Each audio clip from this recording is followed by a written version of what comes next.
বাংলাদেশের রাজনীতিতে আলোচিত সংলাপের অভাব নেই। চট্টগ্রামের জামায়াত নেতা শাহজাহান চৌধুরী তিনি বলেছেন, "আমাকে যারা চিনেন না তারা মাটির নিচে বাস করেন। পুলিশ আমাদের কথায় উঠবে, আমাদের কথায় বসবে, আমাদের কথায় গ্রেপ্তার করবে, আমাদের কথায় মামলা হবে।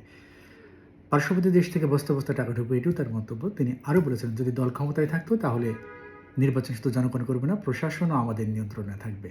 কুষ্টিয়ার জামায়াত নেতা আমির হামজার একটি মন্তব্য আছে। তিনি বলেছিলেন, "জাহাঙ্গীরনগরে সকালে যেয়ে দেখি সবাই ছাত্ররা মদ দিয়ে কুলি করছে।" তিনি কুষ্টিয়ার মিষ্টি ভাষায় খুব চমৎকার করে বলেছেন।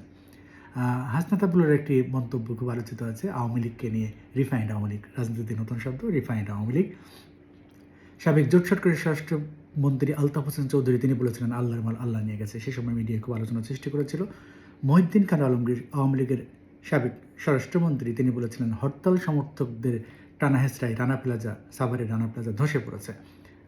সাবেক স্বরাষ্ট্রমন্ত্রী জোট সরকারের লুৎফুজ্জামান বাবর তিনি বলেছিলেন, "উই আর লুকিং ফর শত্রুজ।"